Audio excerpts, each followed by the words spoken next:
अगं अनुराधा, ऐकलंय की अर्जुनचं लग्न ठरलं.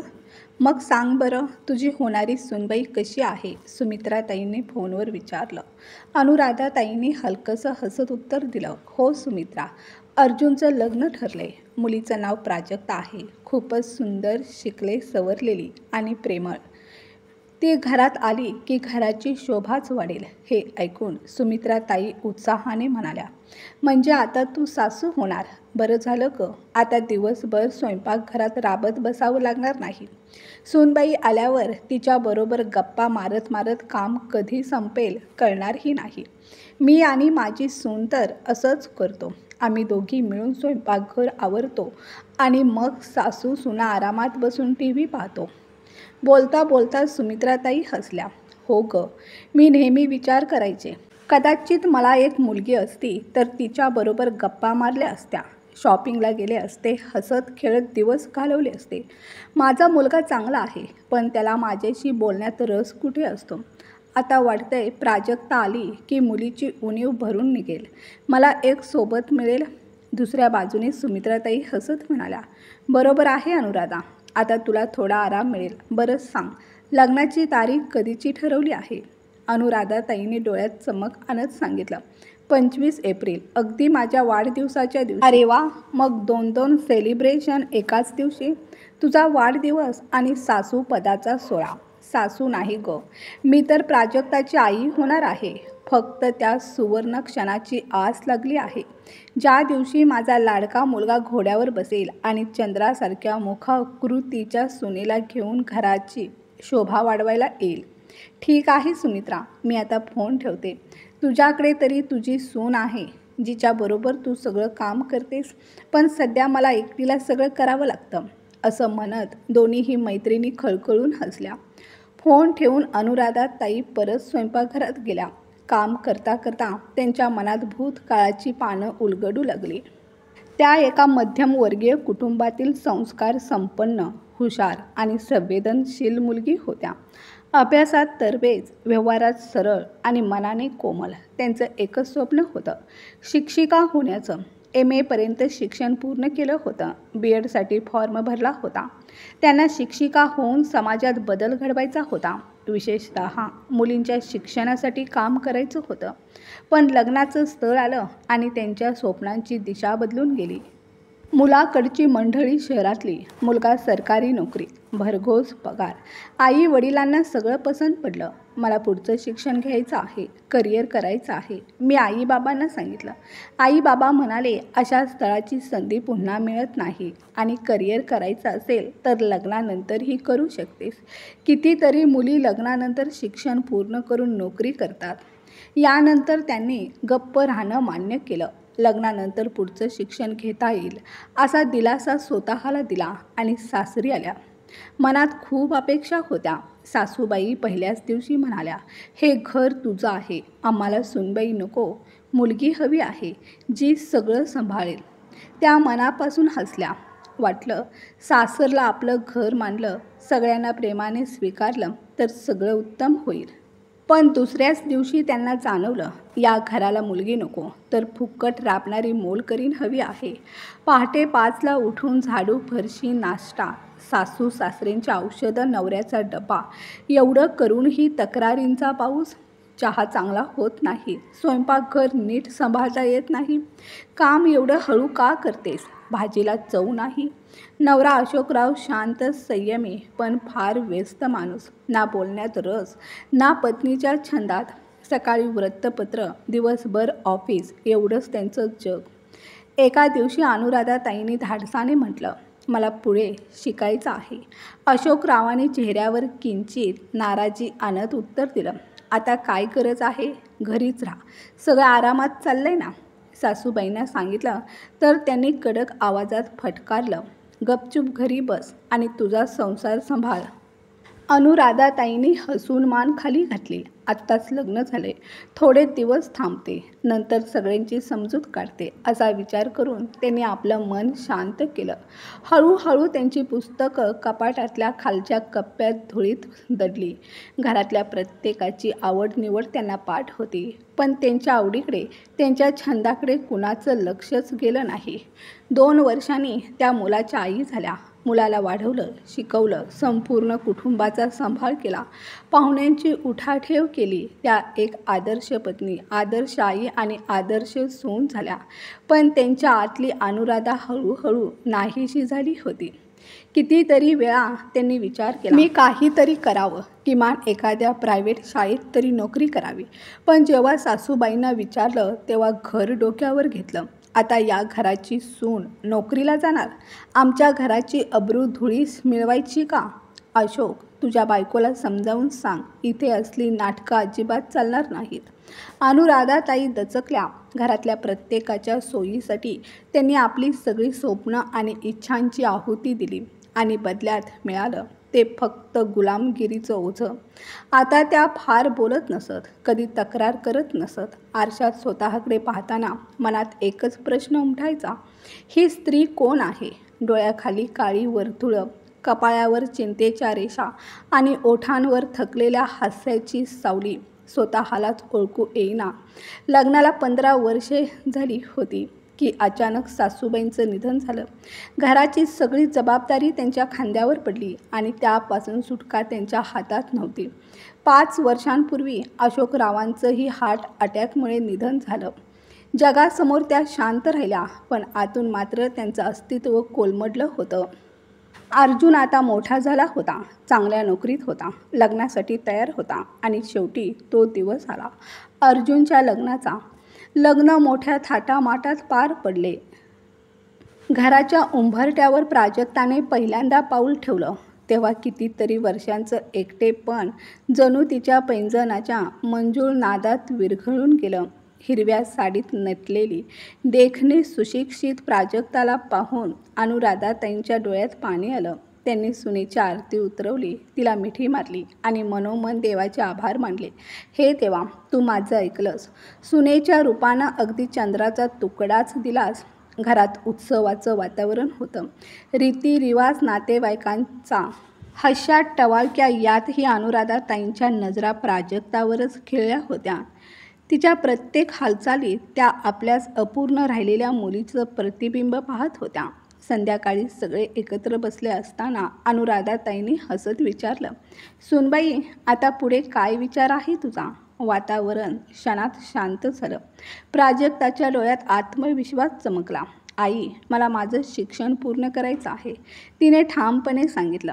हॉलमध्ये बसलेल्या काही पाहुण्यांच्या भुवया उंचावल्या, पण अनुराधाताईंचा चेहरा मात्र उजळून निघाला. त्यांच्या दाबून ठेवलेल्या इच्छांना जणू आता पंख फुटले होते. त्यांनी लगेच प्राजक्ताच्या डोक्यावरून हात फिरवत म्हटलं, ही तर खूपच छान गोष्ट आहे. तू नक्की तुझं शिक्षण पूर्ण कर. मी तुझ्या पाठीशी आहे. जे मी करू शकले नाही ते स्वप्न तू पूर्ण करशील. यापेक्षा मोठी आनंदाची गोष्ट माझ्यासाठी काय असू शकेल? अनुराधाताईंच्या आवाजात त्या क्षणी एक वेगळंच समाधान होतं. त्या क्षणभरातच त्यांनी मनोमन ठरवलं, माझ्या सुनेच्या शिक्षणात मी कधीच अडथळा आणणार नाही. प्राजक्ताचं शिक्षण त्या वळणावर थांबू नये जिथे माझं थांबलं होतं. ती एक मुक्त, स्वावलंबी स्त्री व्हावी. पण हळूहळू त्यांना एक ओढ, एक बदल जाणवू लागला. प्राजक्ताचा सगळा वेळ आता खोलीतच जाऊ लागला होता. सकाळी उशिरा उठणं, मग पुस्तकात रमणं आणि संध्याकाळी अर्जुनसोबत फेरफटका मारायला जाणं, हीच तिची दिनचर्या बनली होती. घरातल्या कुठल्याही कामाला हात लावायची तिला ना इच्छा होती ना गरज वाटत होती. अनुराधाताईंनीही तिला कधीच कामासाठी सांगितलं नव्हतं, पण त्यांच्या मनात एक गोष्ट मात्र खूपच होती. प्राजक्ता कधीच त्यांच्यासोबत बसून चहा पीत नव्हती किंवा स्वयंपाकघरात येऊन, आई, मी थोडी मदत करू का, असं विचारत नव्हती. प्रत्येक सणासुदीला अनुराधाताई पुढे होऊन घर सजवत, विविध पदार्थ बनवत, पाहुण्यांचे स्वागत करत आणि मग थकून गपचूप बसून जात. अर्जुन आणि प्राजक्ता मात्र त्या दिवशीही स्वतःच्या जगातच रमलेले असत. कधी चुकून नजर पडली तर फक्त आई काही हवं असेल तर सांग असं म्हणत. अनुराधाताई हसत म्हणत, बाळा मला काही नको, पण मन मात्र पुन्हा पुन्हा हाक मारत असे. मला हवंय कोणीतरी बोलणारं, मला विचारणारं, मला समजून घेणारी एक मुलगी. प्राजक्ता सून होती, पण अनुराधाताईंनी तिला कधी सून समजलं नव्हतं. त्या तिला मुलगी म्हणून जवळ करायला इच्छुक होत्या. मात्र प्राजक्ताला बहुतेक सुनेपलीकडे काही व्हायचं नव्हतं. त्यांना ठाऊक होतं प्रत्येक नात्याला वेळ द्यावा लागतो, पण वेळ सरत गेला आणि नात्यातली दरी तशीच राहिली. त्यांनी अनेकदा प्रयत्न केला. एकदा जुने अल्बम काढून प्राजक्ताजवळ बसल्या. हा बघ आमच्या लग्नातला फोटो आणि हा माझ्या कॉलेजमधल्या नृत्य स्पर्धेचा. मला नृत्याची खूप आवड आहे प्राजक्ता. पण पुढे काही बोलण्याआधीच प्राजक्ता म्हणाली, आई मला अभ्यास करायचे, उद्या टॉपिक सबमिट करायचे. अनुराधाताई शांतपणे अल्बम घेऊन बाहेर गेला. काही दिवसांनी त्यांनी पुन्हा प्रयत्न केला. प्राजक्ता आज आपण दोघी बाजारात जाऊया, मी काही साड्या घेते, तू पण घे. प्राजक्ता हसून म्हणाली, आई मी आणि अर्जुनने ऑनलाईन ड्रेस ऑर्डर केले, तुम्ही तुमच्यासाठी घ्या. प्रत्येक वेळी आशात उठायची आणि त्या पुन्हा ती जोडायचा प्रयत्न करायच्या, पण आता त्यांना स्पष्ट जाणवत होतं हे नातं फक्त त्यांच्या बाजूने जोडायचा प्रयत्न चालू आहे. प्राजक्ताला नातं जोडायची इच्छाच नव्हती. नात्यात फक्त एकाच हाताने पुढे गेलं तर तो हातही एक दिवस थकून थांबतो. संपूर्ण दिवस प्राजक्ता खोलीत पुस्तकांच्या पानात किंवा लॅपटॉपच्या स्क्रीन समोरच रमत असे. संध्याकाळी अर्जुनसोबत बाहेर फेरफटका मारायला जात आणि बहुतेक वेळा हॉटेलमध्ये जेवूनच घरी परतत. घरी मात्र अनुराधाताईंनी प्रेमाने बनवलेलं जेवण तसंच राहून जाई. कितीतरी वेळा ते खराब होऊन कचऱ्यात फेकावं लागे. हे पाहून त्यांच्या मनात एक बोज बसत असे. शेवटी एके दिवशी त्यांनी मन मोकळं केलं, घरी जेवण होतंय आणि तुम्ही रोज बाहेरून जेवून येताय. अर्जुन काही न बोलता आत गेला. मात्र उत्तर प्राजक्ताने दिलं, आम्ही तुम्हाला कधी सांगितलं होतं का जेवण बनवायला? आम्हाला जेवायचं असेल तेव्हाच सांगू, आमच्यासाठी रोज जेवण बनवू नका. तेव्हा अनुराधाताईंना उमजलं त्यांच्या कष्टाची कुणाला किंमत नाही. घरातले लोक ना त्यांच्या थकवेची जाणीव ठेवतात, ना त्यांच्या प्रेमाची ऊब जाणवतात आणि हळूहळू त्यांच्या मनात एक गडद असह्य एकटेपणाची जखम खोलवर पसरू लागली. अनुराधाताईंचा दिवस पहाटे 4:30ला सुरू होत असे. डबा बनवणं, नाश्ता तयार करणं, प्राजक्तासाठी दूध, अर्जुनसाठी कॉफी, हे सगळं त्या निर्व्याजपणे कोणतीही अपेक्षा न ठेवता करत असत. प्राजक्ताचा दिवस मात्र दुपारी 11च्या सुमारास सुरू होत असे. ती उठे, घाईघाईने काहीतरी खाई आणि थेट आपल्या खोलीत जाऊन अभ्यासात गढून जाई. दुपारी जेवणाच्या वेळी ती चुपचाप डायनिंग टेबलवरील ताट घेऊन परत खोलीतच निघून जाई. अनुराधाताईंनी 1-2 वेळा तिला प्रेमाने म्हटलं होतं, चल एकत्र बसून जेवूया, पण प्राजक्ताचं उत्तर ठरलेलं, आई माझ्याकडे वेळ नाही, मला नोट्स काढायच्या आहेत. परीक्षा संपल्या आणि प्राजक्ताला एका कॉलेजमध्ये नोकरी मिळाली. आता तर तिला घरातील गोष्टींशी काहीच देणं घेणं राहिलं नव्हतं. सकाळी 8ला कॉलेजला जाई आणि परत येऊन जेवण करून झोपून जाई. संध्याकाळी उठली की हातात मोबाईल घेऊन तासनतास स्क्रोल करत बसे. अनुराधाताईंनी काही विचारलं किंवा मदतीसाठी बोलावलं तर उत्तर ठरलेलं, कॉलेजचं महत्त्वाचं काम आहे. अर्जुनही ऑफिसवरून आला की थेट आपल्या खोलीतच शिरत असे. हळूहळू अनुराधाताईंसाठी घर म्हणजे एक वर्क झोन बनलं होतं, जिथे प्रत्येकजण आपापल्या कामात गर्क होता आणि एकट्याच त्या सगळ्यांच्या मागे धावत होत्या. त्यांच्या मनावर न कळत एक जड ओझं बसू लागलं होतं. एका रात्री अर्जुन पाणी प्यायला आला असताना अनुराधाताईंनी पुन्हा एकदा प्रयत्न केला, अर्जुन बाळा, प्राजक्ता आल्यापासून मी कधीच काही म्हटलं नाही. मला वाटत होतं तिनं मनापासून अभ्यास करावा, कोणताही त्रास होऊ नये आणि तिनं स्वतःचं करिअर घडवावं. पण घराची सगळी जबाबदारी फक्त माझीच का? तू तिला सांग ना, माझी थोडीफार तरी मदत करावी, त्या प्रेमाने म्हणाल्या. पण अर्जुन चिडून म्हणाला, आई तू तर सुरुवातीपासूनच घर सांभाळत आली आहेस, मग अचानक तुला थकवा का वाटतोय? काही त्रास असेल तर स्पष्ट सांग. तेव्हा अनुराधाताईंनी पहिल्यांदाच मन मोकळं केलं. अर्जुन, त्रास हा आहे की या घरात सर्वांना स्वातंत्र्य आहे.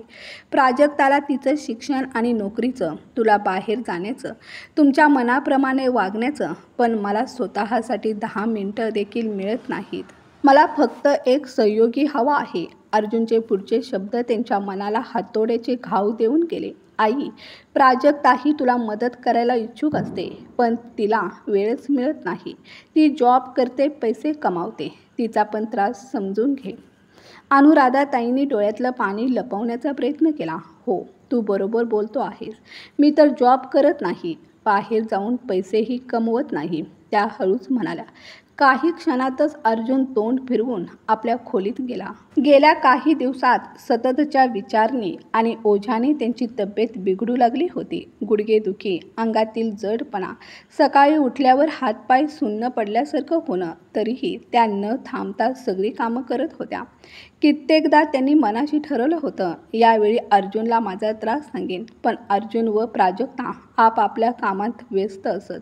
प्राजक्ता खोलीत आणि अर्जुन लॅपटॉपवर.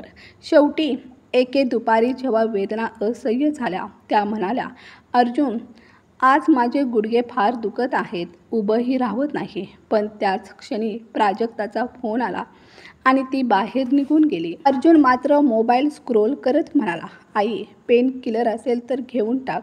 आणि मग कोणीच विचारलं नाही, आई, तुझे गुडघे आता कसे आहेत? दिवस तसेच सरत होते. एके दिवशी अनुराधाताई तुळशीपुढे दिवा लावत होत्या.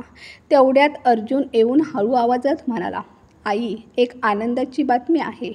प्राजक्ता आई होणार आहे आणि तू आजी होणार. क्षणभर त्यांचा हात थांबला. हृदय आनंदाने धडधडू लागलं. आजी हा शब्द त्यांच्या कानात जणू मंदिरातील घंटांचा नाद घुमवून गेला. खरंच अर्जुन, ही तर खूपच आनंदाची बातमी आहे. त्यांनी डोळे मिटले. जणू देवाने त्यांच्या मनाच्या कप्प्यात जपून ठेवलेली सर्वात मोठी मनोकामना पूर्ण केली होती. कित्येक वर्षांनी पुन्हा एकदा घरात लहान बाळाच्या किलबिलाटाची आस मनात उचंबळून आली. मनाच्या गाभाऱ्यात सुखद आशा फुलली. आई झाल्यावर प्राजक्ताला जबाबदारीचं खरं भान येईल. मात्र त्यांच्या मनात एक ठाम निर्धारही रुजला. जेव्हा अर्जुन माझ्या पोटात होता, तेव्हा मला जे काही सहन करावं लागलं, ते माझ्या सुनेच्या बाबतीत होऊ देणार नाही. अनुराधाताईंना प्राजक्ताला आपल्या मुलीसारखा स्नेह, सुरक्षितता आणि काळजी द्यायची होती, जेणेकरून तिची गर्भावस्था एक सुखद आठवण बनून राहील. त्यांना स्वतःचा अनुभव आजही ताजा आठवत होता. लग्नाला 2 वर्ष झाल्यानंतर त्या गरोदर राहिल्या. पण आयुष्य सासरच्या जबाबदाऱ्यात इतकं गुंतलं की स्वतःसाठी वेळच नव्हता. सकाळची झाडू फरशी, दिवसभर स्वयंपाकघरातील काम, सासू सासऱ्यांची सेवा, सगळी जबाबदारी त्यांच्या खांद्यावर. 5व्या महिन्यातच कमरेचं दुखणं आणि थकव्याने त्यांची प्रकृती खालावली. पण सासूबाई म्हणायच्या, सगळ्या बायका मुलांना जन्म देतात, तू काही वेगळं करत नाहीस. कष्टाचं काम कर, त्यामुळे बाळंतपण सोपं होईल. हे सांगून त्यांनी घरकाम करणारी बाई काढून टाकली. कपडे धुणं, पाणी भरणं, सगळी जड कामं अनुराधाताईंवर सोपवण्यात आली. सगळी कामं केल्यामुळे बाळ तंदुरुस्त होईल, असं त्यांचं तत्त्व होतं. 9 महिने उलटले, पण झाडू फरशी आणि जेवण बनवणं हीच त्यांची रोजची दिनचर्या राहिली. नवरा अशोकराव स्वतःच्या कामात व्यस्त.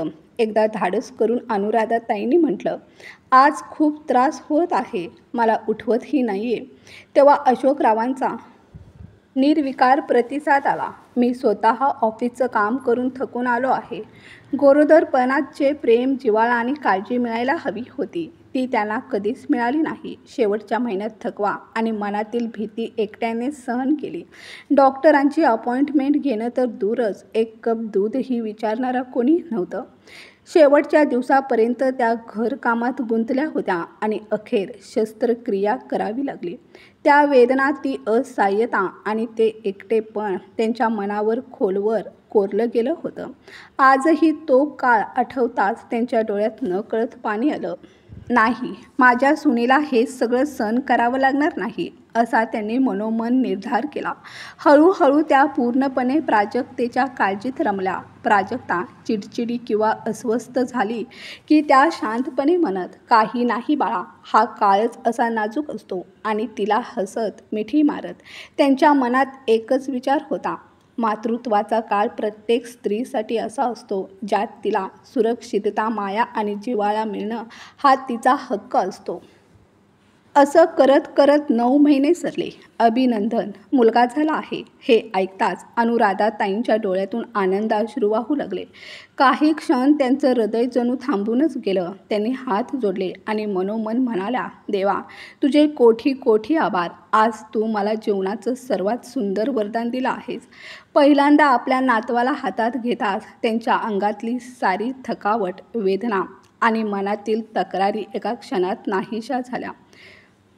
प्राजक्ताची डिलिव्हरी झाल्यानंतरही त्यांनी कोणतीही अपेक्षा न ठेवता सगळी जबाबदारी स्वतः घेतली. बाळ 4 महिन्याचं झालं तेव्हा प्राजक्ताने पुन्हा कामावर जाण्याचा निर्णय घेतला. अर्जुननेही लगेच होकार दिला. घरी आई आहे, ती बाळाला उत्तम सांभाळेल. त्यावेळी अनुराधाताईंच्या पायाला सूज होती, कमरेचं दुखणं सुरूच होतं, पण त्या औषधं घेत होत्या आणि सगळी कामं शांतपणे करत होत्या. कोणालाही जाणवू न देता त्यांनी शरीराचा थकवा आणि मनावरचं ओझं लपवलं. अर्जुन आणि प्राजक्ता संध्याकाळी घरी परत आले की दिवसभराच्या बाळाच्या गोष्टी त्या सांगत आणि ते फक्त हसत ऐकत. दोघेही थकलेले असायचे, म्हणून अनुराधाताई त्यांना चहा देत. स्वतःचा आराम, तब्येत, इच्छा या सगळ्या गोष्टींना त्या पुन्हा एकदा मागे सारत होत्या, फक्त एवढ्यासाठी की कुटुंबाची गाडी सुरळीत चालत राहावी. आज घरात अर्जुन आणि प्राजक्ताच्या लग्नाचा 5वा वाढदिवस साजरा करण्याची लगबग चालू होती. बाळ आता 1.5 वर्षाचं झालं होतं. कधी चालता चालता पडत होतं, तर कधी आजीच्या मायेने हसत होतं आणि आपल्या बोबड्या भाषेत काहीतरी सांगायचा प्रयत्न करत होतं. प्राजक्ता आणि अर्जुनने ठरवलं होतं की हा वाढदिवस खासच असावा. मोठ्या हॉलमध्ये पार्टी, केटरिंग, फोटोग्राफर, सगळं एकदम स्टायलिश. प्राजक्ताच्या हातात मोबाईल, कधी डेकोरेटरशी तर कधी फोटोग्राफरशी चर्चा सुरू. अर्जुननं ऑफिसची सुट्टी घेऊन तयारीला स्वतःला झोकून दिलं होतं. मित्र, मैत्रिणी, नातेवाईकांना निमंत्रण गेली होती. अशातच पार्टीच्या 10 दिवस आधी अनुराधाताईंची मोठी बहीण शोभा त्यांच्या घरी आली. खूप दिवसांनी भेट होत असल्याने तिला काही दिवस लहान बहिणीबरोबर घालवायचे होते. जुन्या आठवणी ताज्या करायच्या होत्या. पण जेव्हा त्याने अनुराधाताईंचा चेहरा पाहिला, त्यावरचा थकवा, डोळ्यातील उदासी आणि दिवसभराचं काम पाहून त्या चकित झाल्या. लगेचच त्यांना समजलं की काहीतरी बिनसलं आहे. एका दुपारी अनुराधाताई स्वयंपाकघरात भाज्या चिरत होत्या. शोभाताई चहाचा कप देत म्हणाल्या, अगं अनुराधा, ही काय अवस्था करून घेतली आहेस तू? दिवसभर फक्त स्वयंपाकघरातच काम. थोडं सुनेलाही सांग, घराची जबाबदारी घ्यायला हवी तिलाही. अनुराधाताईंनी नजरा खाली केल्या. त्यांना वाटलं घरातली गोष्ट बाहेर पोहोचायला नको. हलक्या आवाजात म्हणाल्या, आजकालच्या मुली पहिल्यांदा शिक्षण, मग नोकरी. घर सांभाळायला वेळच कुठे मिळतो तिला. विषय टाळत त्यांनी हसू आणायचा प्रयत्न केला, पण त्या हसऱ्या आवाजातही वेदना दडलेल्या होत्या. शोभाताईंच्या भुवया उंचावल्या. अगं, तूच तिला काही करू देत नाहीस, मग ती करणार तरी कशी? तू सगळं स्वतःच करायचं ठरवलं आहेस, मग तिची गरजच काय? ज्या घरात जबाबदाऱ्या वाटल्या जात नाहीत तिथे सगळं एकाच्या खांद्यावरच राहतं. त्यांच्या बोलण्यात कडवट पण निर्विवाद सत्य होतं. अनुराधाताई हळूच म्हणाल्या, तुला ठाऊक नाही, सगळी कामं माझ्याच खांद्यावर असतात. सकाळपासून रात्रीपर्यंत जेवण बनवणं, बाळाला सांभाळणं, घराची साफसफाई. ना अर्जुन काही करतो ना प्राजक्ता. बोलता बोलता त्यांचा कंठ दाटून आला, पण पटकन स्वतःला सावरत डोळ्यातलं पाणी लपवलं. शोभाताईंनी त्यांच्या खांद्यावर हात ठेवला. अनुराधा, जोपर्यंत तू स्वतःसाठी उभी राहत नाहीस तोपर्यंत कुणीच तुला समजून घेणार नाही. प्रत्येकाला आपली लढाई स्वतः लढावी लागते. आता वाढदिवसाला फक्त आठवडा उरला होता. रोज संध्याकाळी अर्जुन आणि प्राजक्ता शॉपिंगला जात. अनुराधाताई म्हणायच्या, चला मीही येते, मला पण पार्टीसाठी काही घ्यायचं आहे. तेव्हा नेहमीच तोच प्रश्न समोर येईल, आई, बाळाला कोण सांभाळणार? तुम्ही गेलात तर बाळ कसं राहील? शिवाय गर्दीत तुम्हाला चालायला त्रास होतो, पाय दुखतात. आई, तुम्ही थकून जाल. हे ऐकून अनुराधाताई नाइलाजाने गप्प बसत. दरम्यान प्राजक्तासाठी स्पेशल गाऊन, अर्जुनसाठी डिझायनर कोट पॅन्ट, बाळासाठी छोटे डिझायनर कपडे आणि अनुराधाताईंसाठी त्याच जुन्या साड्या ज्या त्या कितीतरी वेळा नेसल्या होत्या. रविवारी सकाळी मात्र शोभाताईंनी ठणकावून सांगितलं, अर्जुन, आज रविवार आहे. तू आणि प्राजक्ता घरीच आहात. आज मी आणि अनुराधा शॉपिंगला जाणार. तिनं अजून स्वतःसाठी काही घेतलेलं नाही. अर्जुन थोडा अस्वस्थ झाला. मावशी, आज डेकोरेटरसोबत मीटिंग आहे. प्राजक्तालाही यायचं आहे. आम्हाला बरीच कामं फायनल करायची आहेत. प्राजक्ता लगेच म्हणाली. आणि आईना काही हवं असेल तर आम्ही एखाद्या दिवशी आणून देऊ. तसंच गर्दीत गेल्यावर त्यांना त्रास होतो. शोभाताईंनी तिरकस नजरेनं विचारलं, तिच्यासाठी तुम्ही का कपडे आणणार? अनुराधालाच तिच्या आवडीचे कपडे घेऊ दे ना. प्राजक्ता हसत म्हणाली, पण मावशी, घरी बाळाला कोण सांभाळणार? तेव्हा अनुराधाताई हलक्या हसऱ्या पण ठाम आवाजात म्हणाल्या, तुम्हा दोघांना बाहेर जायचं आहे ना, मग बाळालाही घेऊन जा. आता तो 1.5 वर्षाचा आहे. तुमचाच मुलगा आहे. माझी काळजी करू नका. यावेळी मी स्वतः ठरवेन मला काय घालायचं आहे. अर्जुन आणि प्राजक्ता काही क्षण एकमेकांच्या चेहऱ्याकडे पाहत राहिले. पण शोभाताईंच्या भेदक नजरेसमोर त्यांच्याकडून एक शब्दही बाहेर पडला नाही. त्या दुपारी मात्र जवळपास कित्येक वर्षांनी अनुराधाताई पहिल्यांदाच आपल्या मनाप्रमाणे कपडे खरेदी करत होत्या, जसे त्यांना हवे होते. पार्टीची संध्याकाळ उजाडली. घर दिमाखात उजळून निघालं होतं. हलक्या सुरेल धुनी आणि अप्रतिम सजावट पाहून जो कोणी यायचा तो थक्क होऊन कौतुक करत राहायचा. अर्जुन आणि प्राजक्ताची एंट्री एका शानदार कपल डान्सने झाली. गुलाबी साडीत प्राजक्ता एखाद्या अप्सरेसारखी भासत होती, तर काळ्या कोट पॅन्टमध्ये अर्जुन आत्मविश्वासानं चमकत होता. पाहुण्यांनी जोरदार टाळ्यांचा कडकडाट केला. पण खरी आश्चर्याची वेळ तेव्हा आली जेव्हा सगळ्यांच्या नजरा अनुराधाताईंकडे वळल्या. आज त्यांनी कित्येक वर्षांनी आपल्या आवडीच्या रंगाची नवी साडी नेसली होती. हलका मेकअप, हास्याने उजाळलेला चेहरा आणि डोळ्यातील तेज त्या इतक्या खुलून दिसत होत्या की अनेक नातेवाईक त्यांना क्षणभर ओळखूच शकले नाहीत. पार्टीला शोभाताईंसोबत अनुराधाताईंचे दादा वहिनीही आले होते. मस्करीच्या सुरात शोभाताई म्हणाल्या, अनुराधा, आता तुला स्टेजवर यावंच लागेल. अनुराधाताई हसत म्हणाल्या, अगं, माझं हे वय आहे का नाचायचं? तेव्हा त्यांचा भाऊ हसत म्हणाला, तुला कॉलेजच्या वार्षिक महोत्सवातला तो डान्स आठवतोय का? तू अशी नाचली होतीस की सगळे मंत्रमुग्ध झाले होते.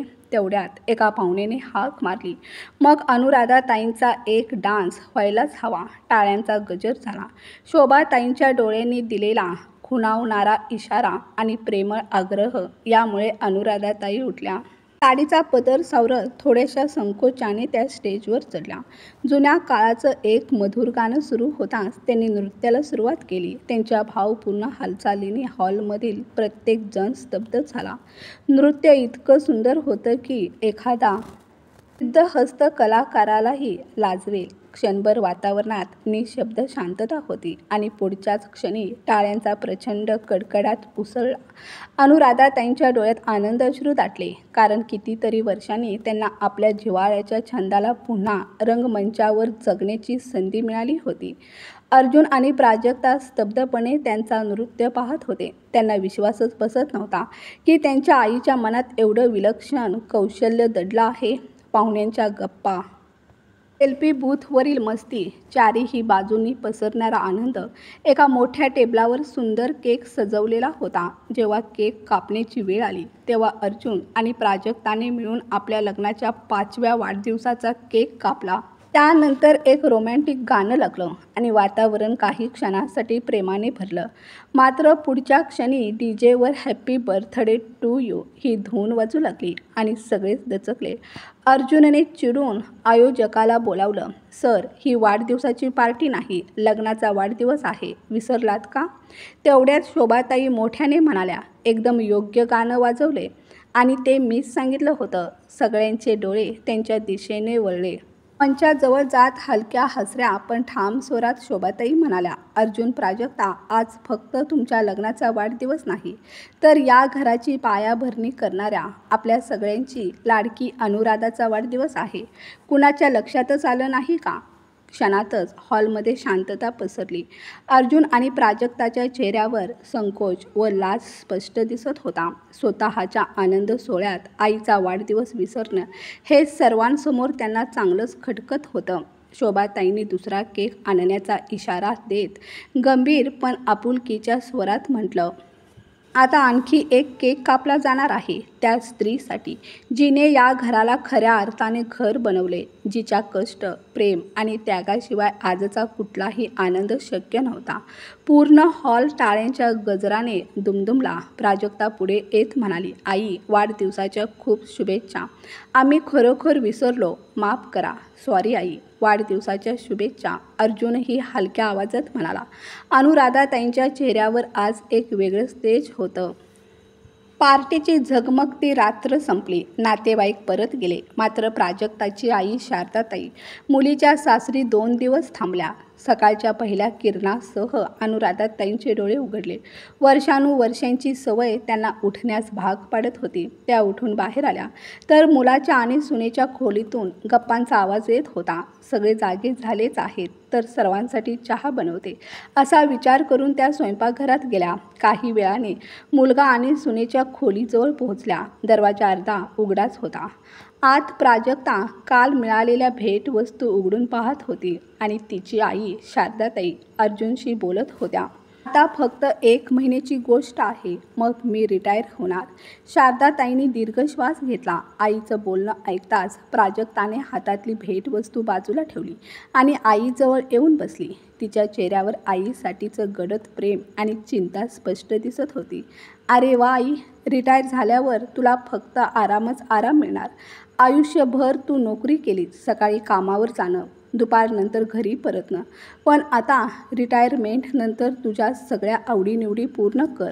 या वयात स्वतःला घरकामात राबवून घेऊ नकोस. त्यासाठी वहिनी आहेत ना. तेव्हा शारदाताई म्हणाल्या, पण तुझी वहिनी ही कामावर जाते, मग अशावेळी मला थोडंफार तरी काम करावंच लागेल. प्राजक्ता ठामपणे म्हणाली, अगं आई, म्हणून काय झालं?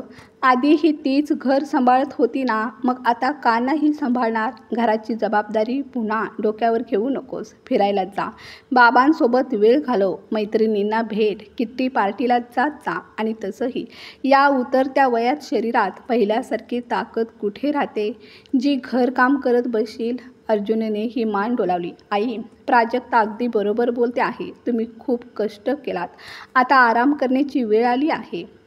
दरवाजाजवळ उभ्या असलेल्या अनुराधाताईंचा हात थबकला. चहाचा ट्रे अचानक जड वाटू लागला. प्रत्येक शब्द त्यांच्या कानात वितळलेल्या शिशासारखा ओतला जात होता. मनात एक वादळ उठलं. म्हणजे रिटायरमेंट हा हक्क फक्त नोकरी करणाऱ्या बायकांचा आहे का? दिवसभर घर सांभाळणाऱ्या, स्वयंपाकघरात राबणाऱ्या बायकांच्या कामाला एक्सपायरी डेट नसते का? माझा त्याग फक्त कर्तव्य म्हणून मोजला जाणार, ज्याला किंमत नाही?